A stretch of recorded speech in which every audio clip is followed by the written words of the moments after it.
tubandanye kandi twiyumvira mu majambo twasomewe twongere kuri uwo mutima wo kwiyumvira guhimbaza Imana, kuri uwo mutima wo gutahura no kumenya Imana iyo ari yo.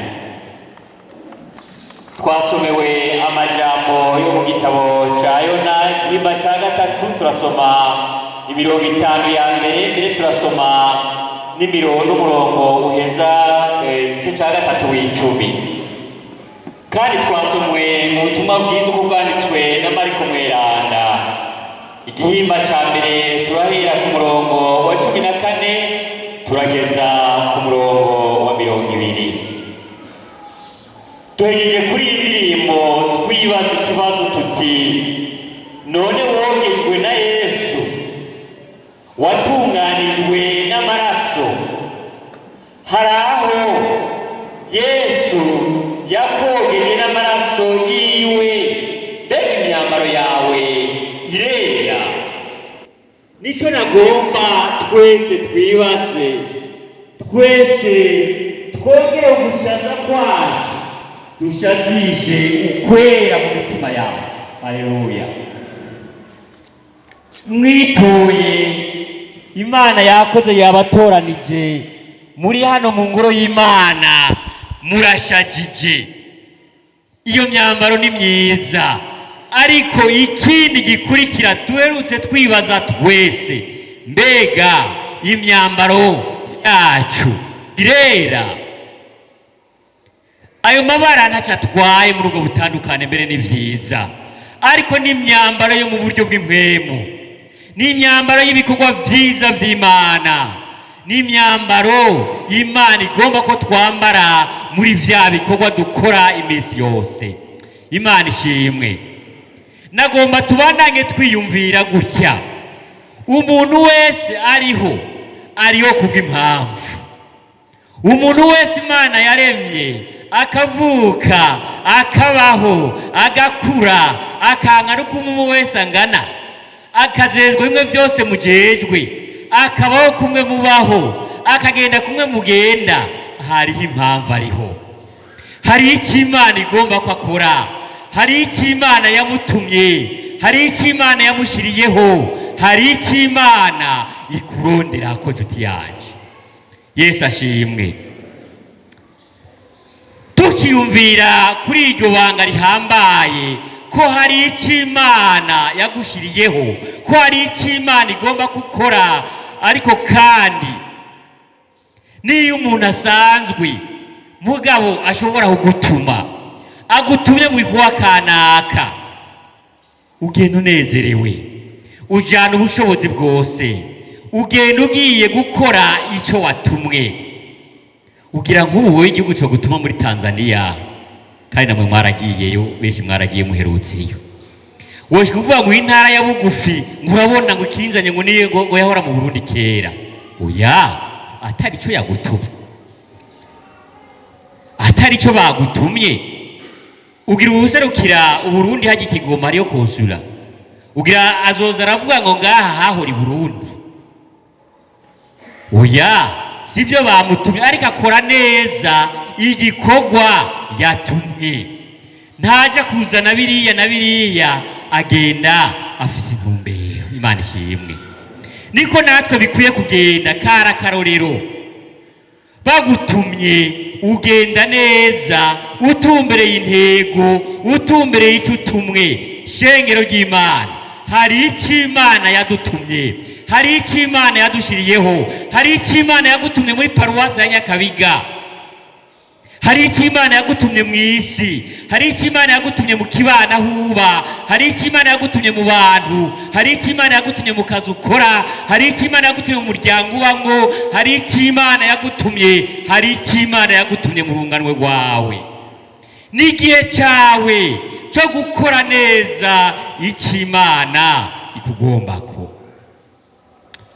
Hamwe n'ivyo rero, ntaravuga menshi, nagomba wumvira ijambo, nagomba ukurikira intumbero, usuzume neza ko uri kurakora igikorwa Imana yakujeje. usuzume neza kuri kurashitsa neza ubutumwa Imana yagutumye, usuzume neza kuri kurashitsa umuhamagaro Imana yahaye wewe. Imana ishimwe. N'akanya keza ko gusuzuma. Nanezerewe n'aya ndirimbo y'igisirimba cacu, gukorera Imana ni vyiza. Haleluya. Gukorera Imana ni vyiza kandi twayitambye. Ntacyo bitwaye, si ngombwa kuvuga ngo watambye neza cyangwa watambye nabi, ibyo ntacyo bitwaye. Ibyo murazi ko tubirushanya, ariko kandi twese twatambye tunezererewe Imana, tunezererewe rirya jambo rivuga ngo gukorera Imana ni vyiza. Haleluya, haleluya. Ongera uvuga uti gukorera Imana ni vyiza n'ijwi rituze hejuru. Imana ishimwe. Gukorera Imana ni vyiza cyane. Harabona ubuze bayizeho ngo ni vyiza cyane. Shengero ry'Imana, twebwe twahamagariwe gukorera Imana. Twasomewe amajambo meza, nagomba twibutse iryo banga twahamagariwe. Aho twasoma muri cya gitabo cya Yona igihimba cya 3, ariko nagomba dusubire mu gihimba cya mbere. Yona yari yaratumwe n'Imana ihoraho, n'Imana ishoboye kwaja kuburira ubwoko bw'Imana bwahehe bw'Ininewe. Kandi Yona dusubiye inyuma yari umuheburayo. Hari icyo bari barapfuye abantu b'Ininewe n'abaheburayo, bituma Yona atavuga ati sinshobora kuja kuburira abajya bwoko bw'Ininewe ngo bukire. Rimwe navuga ntuho gutuma ikigoma ngo ugenda kuvuga ngo intara yaho iwacu, oya, sibyo bagutumye. Naho Yona atagiye kuvuga ibyo ati turankana, turabona neza mu gihimba cya mbere ko yanyegeye, yaciye yigira inama yo gufata iyindi nzira. Ari ikibuguro cy'ubwato agenda mu yindi gisagara kinini y'inyambere cyitwa Tarushishi, ariko ntiyashitseyo kubwo ubushobozi bw'Imana. Akiri muri ubwo bwato ibintu byarananiranye. Nico gituma abantu b'Imana bitubereye ko twumvira Imana, ko dukora ibyo Imana igomba, ko tuba mu Imana, ko tubanira Imana, kuko turaba Kristo, kuko turi shengero ry'Imana, kuko twabatijwe mu izina rya Data twese n'Imana n'ijyamwe mu mweranda, kuko duhamagariwe gukora neza ivy'Imana itugombako. Uyu ntiyakoze uko Imana igomba, uyu ntiyagiye aho Imana imutumye, ariko ubwato bugirira ingorane mu kiyaga. Mbere ntiyanavuga, akomantaza umutima nk'uko benshi mu ishengero ijambo ry'Imana rivuga, indirimbo zivugwa, tukanasirimba, tugahimbaza Imana, tugatazira Imana, ariko tugakomantaza imitima. Ntibikubereye kwa mukomantaza imitima, kuko ibanga dufise turiko tuja mu ijuru. Haleluya. Tuja mu ijuru kandi ni iwacu. Icyiza cya byose turiko tugenda hehe? Iwacu. None uji wabo wa wundi yavuye igisokozo yavuze ati karadiridimba akana kaji wabo. Imana ishimwe. Tudiridimbe tuja mu ijuru kuko turiko tuja iwacu. Yona gihoze, Yona kinyegeje ibyo yakoze, Yona kivyicayeko, abari mu bwato bakora ubupfindo kugira ngo bamenye neza umuntu atijije ibyago. Pastori kari yatubariye igikazatiro ngo ni Yona nyene yari asinziriye, maze baratora ko ari Yona, baca bafata Yona bamuterera hehe? Bamuterera hehe? Mu kiyaga, kandi ubwato buca burakira. Ubundi yamye ngaha yatubwiye ati muhoze cyane nk'abanyagiwe. Sinzi ko mwe mwabyumvise, wadutereye ikorasi yatubwiye ngo duze ukuboko, hama bati none ko mutekereje nk'abanyagiwe. Ubu Yona turabona yagiye mu mazi, nagomba kuvuga cyane niyumvira ubutumwa njya gusangira namwe, naho wonyagirwa, naho woba wacubye, naho woba watose, hari ububasha bw'Imana butugira mu bazima. Imana ishimwe. Habonetse ububasha bw'Imana bw'uwagera ufi ko rumira Yona n'amafi agirane arumvira uhoraho Imana. N'amazi ntabwo yica uw'Imana itaremera yuko apfa. Nanezerewe cyane na za ntahe uko zabaye zingahe zakurikiranye. Babiri barapfuye ariko aracyariho ni muzima. Imana ishimwe. Wa mama yarapfuye, umwana we aratakamba ariko aracyariho ni muzima. Yona bamutaye mu kiyaga, igifi kiramumira, barupfu ariko ntiyapfuye. Imana ishimwe. Kubera iki? Imana yari kumwe nawe. Nshuti yaje, tugihagaze ngaha hari icyo nagomba twiyumvira, tugenda n'ubwoba, dutinya ibi. Hageze ko dukora ibyo Imana igomba, dufise ubwoba. Hageze ko tugenda uko Imana igomba, twibaza ngo byogenda gute, ngo none byoca biba gute, ngo none ko ariko bimeze, ngo none ibihe ko bimeze gutya. Oya, hari Imana idahinduka. Hari Imana yamari ya yindi. N'igihe cya Yona Imana yanari ya yindi. Ntiyaharuye ubugaba bwiwe, ariko yaharuye ubuntu bwayo, yaharuye ukugororoka kwayo.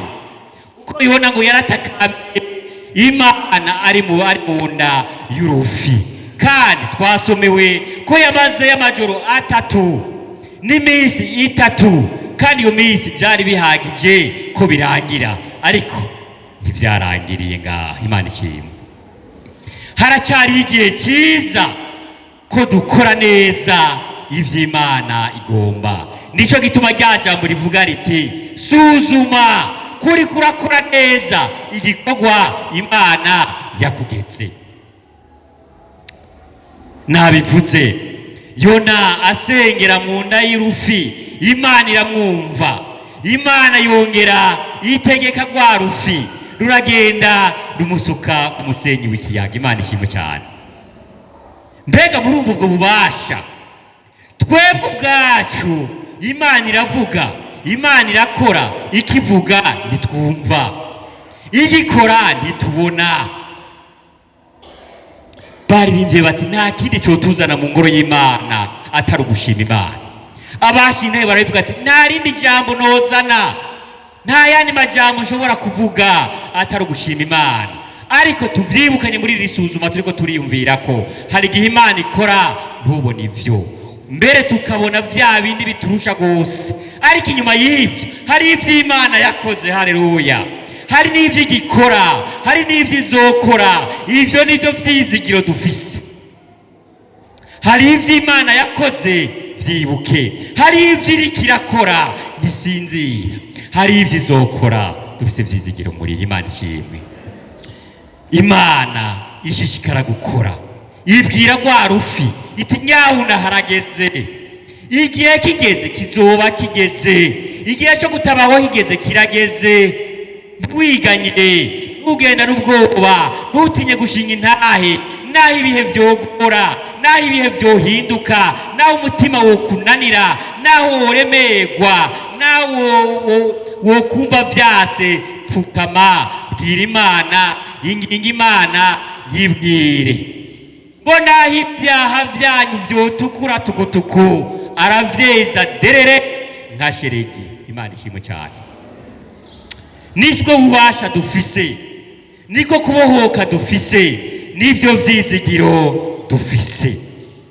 Rwa rufi nagwo kumvira Imana ruraheza ruragenda rusuka Yona imusozi. Yona amaze kuvayo, ariko ndizigira yuko natwe utarindiriye kubanza kuja mu nda y'urufi, ko Imana ibanza kubwita ivayo, hanyuma ukagenda ukabona kwemera. Oya, iki ni igihe cyiza cyo kwemera, iki ni igihe cyiza cyo gutabagwa, iki ni igihe cyiza cyo kwerekana ibikorwa by'Imana mu Mwami wacu Yesu Kristo. Pastor aturongoye Felipe yadusigura igihe turimo neza, ngira mwavyumvise mwakurikiye. Kristo, igihe cyo kwibuka Kristo umwami. Kwico gihe rero tukirimwo, ndagomba tukigendemwo neza dusuzuma.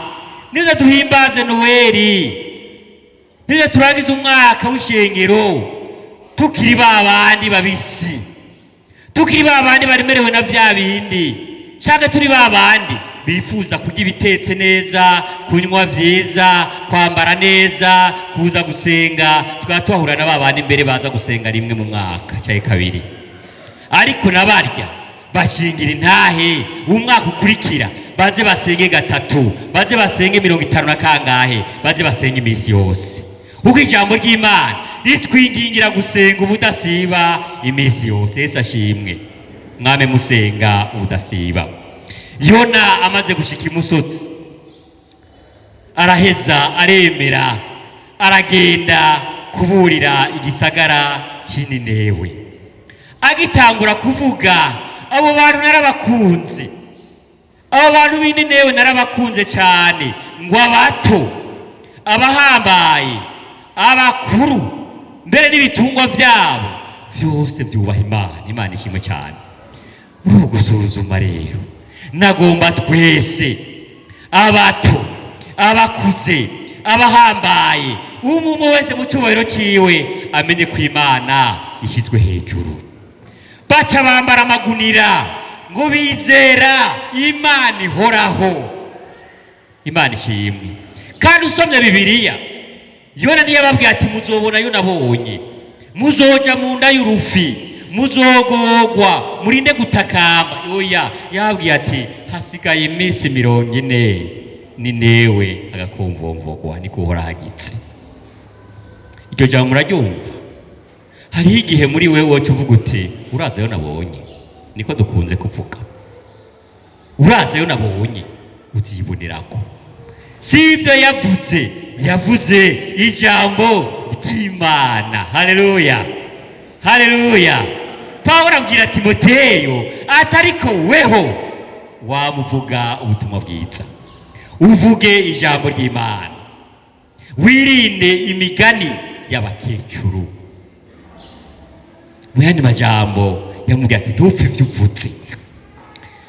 Nico gituma twege dukwiye gukora icyo Imana itugombako. Icyo Imana yagomba kuri yo nabwira b'Ininewe kwari kubabwira yuko Ininewe hagiye gukomvomvogwa. Ifise ikibazo niyumvira ngeze ngaha, turibuka ivyo vya Kristo, turafise Yesu Kristo yabambwe mu buzima bwacu. Mbega turazi ico yabambiwe? Mbega turaharura aho ibihe bigeze? Mbega turaharura natwe aho tugeze? Mbega turavyiyumvirako? Nshuti yanje, nagomba gutumirira kuvyiyumvirako. Aba bantu b'Ininewe bamaze kumva iminsi isigaye, bayimaze basenga, bayimaze bambaye amagunira, bayimaze bisiga iminyota, bayimaze baca bugufi imbere y'Imana. Imana ishimwe. Iki ni igihe c'iherezo. Nta bibazo dukeneye byo kuvuga ngo aho byavugiwe, ngo aho byakabereye. Ni igihe c'iherezo, ni igihe c'isezerano rishasha, ni igihe ca Yesu Kristo. Turindiriye ijuru risha n'isi nsha. Biratubereye rero kumenya iryo banga, tugaca bugufi mu mitima yacu, tugakora ibikorwa vyiza vy'Imana hakibona, hakiri kare, bigikunda, umwanya wacu ukiriho. Iyo nabikoze, aba bantu baratunganya. Imana yagize nde? Imana yagize iki? Yarabatabaye, yarabatabaye, yarabatabaye. Dufise Imana itabara, dufise Imana ihindura ibihe, dufise Imana yeza imyambaro yacu ikera. Dufise Kristo twizeye yavuye amaraso ku musaraba, kandi ubushobozi ahindura n'ivyanka guhinduka. mu buzima bwawe urashobora kuba kimwe canke bibiri cyase guhinduka, urashobora kuvuze kimwe canke bitatu kitagenda, ariko Yesu Kristo yaratanzwe, Yesu Kristo yarapfuye ku musaraba, kandi Yesu Kristo yarazutse. Haleluya! Nibwo vyo vyizigiro dufise, nibwo bushobozi dufise, kandi Yesu ntiyavyigunganye, yarakoze igikorwa ciza. Twasomye ngo ariko aragendagenda hariya ku kiyaga abona Simoni, abona Andereya, aramuhamagara ati nimunkurikire. Ngo bagize gute? Baciye bamukurikira. Hariho n'ijambo rihambaye yababwiye, yabwa ati nzobagira abarovyi b'abantu nk'uko bari abarovyi. Munyumvirize, wosanga umurovyi ari yakwitanganika akamubwira ati ngo ndakujanye nzokugira umurovyi w'abantu.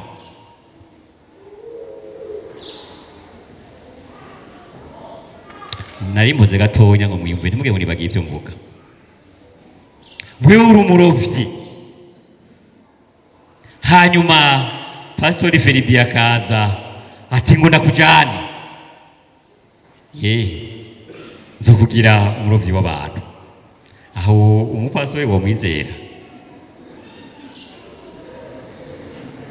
ukazohaba ufata mu rusenga ukaroba abantu.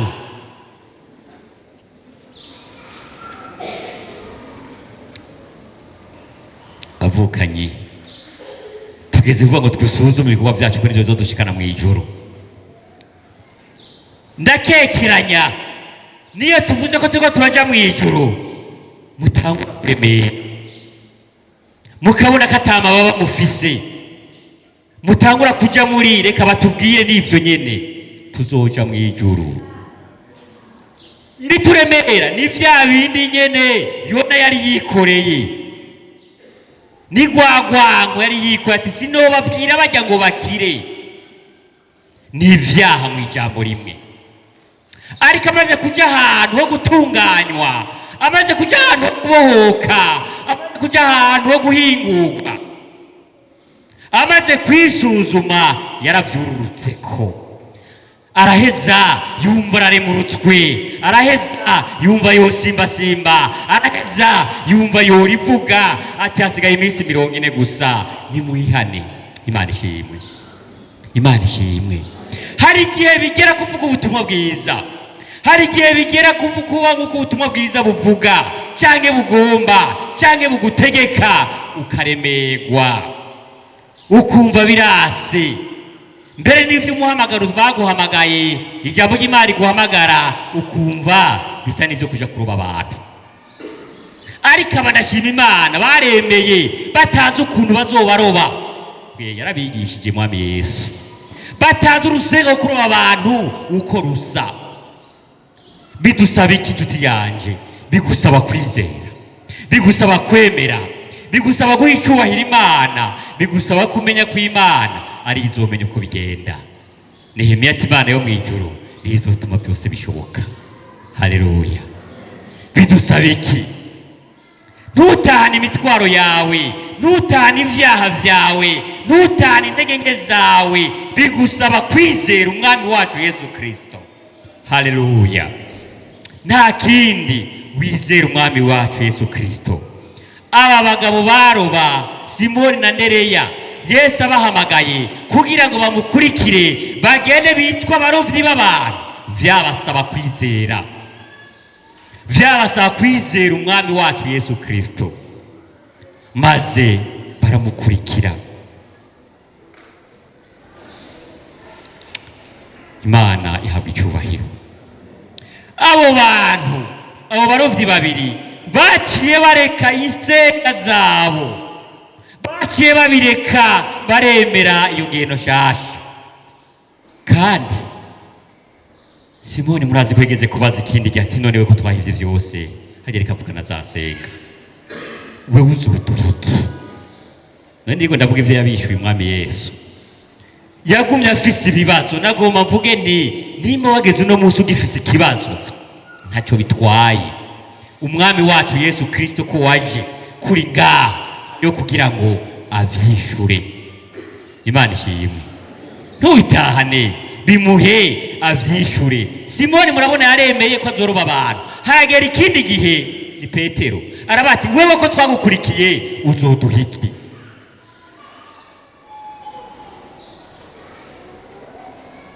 Hepfo Yesu yigiye hirya araheza abona Yakobo mwene Zebedayo na Yohana mwene nyina, bari abahungu ba Zebedayo. Nabo nyene bari mu bwato bariko barasana insenga, bari mu bikorwa nka bimwe turimwo, bari mu buzima busanzwe nk'abo murimwo, bari mu miryango kuko bari kumwe na se nka wa muryango wawe urimwo, bari ku kazi nk'akamurimwo. Kandi murazi ahari ibyo no gutuma ukaze ntigenda unkorera ibiteka uti ntibishoboka, kandi je nari mukuri uti we ntubona ibihe, tuwe ntubona ko bigoye. Emerera umwami Yesu, bijya byose arashobora kubihindura. Aba ntibatinye gusiga se. Yesu abahamagara ati nimunkurikire, se baciye bamusiga ngaho, na za nsenga bazisiga ngaho, bakurikira umwami Yesu. Shengero ry'Imana, nagomba muri kano kanya twese hamwe dusuzume kwikorwa cy'Imana yaduhamagariye, ko ubutumwa Imana yaduhaye turiko turabukora neza. Dusubira inyuma gatonya, iyumvira yone uko yabikoze, n'umwanya yataye wose. Reka guta umwanya, igihe niki. Ata umwanya aja mu nda y'urufi, ata umwanya aseseka ku musenyi, ata umwanya yanka, ata umwanya n'amahera arata, agura ikibuguro cy'ubwato, agura itike, ariko ntivyakunda. Irigi bitarimwe Yesu Kristo ntibizokunda nyene. Shiramwo Yesu Kristo bizorushiriza kwanka, ariko niyo Yesu Kristo bamushiramwo bizorushiriza gukunda. Haleluya, haleluya, haleluya. Bizorushiriza gukunda kuko Yesu arimwo, bizorushiriza gushoboka kuko Yesu arimwo. Ntiyagira ubana agata umwanya nka Yona, ntiyagira ubana agata igihe nka Yona. Ariko raba neza, Simoni, Andereya, Yakobo na Yohana bakurikira umwami Yesu. Yesu arahamagara n'ubu, Yesu aragukeneye. Suzuma neza kuri kurakora icyo Yesu agukeneye ko. Imana ibahezagire.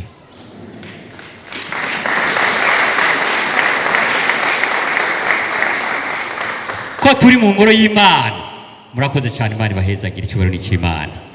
Nagomba ngo gusuzuma tuyicyubahira Imana, duhaguruke.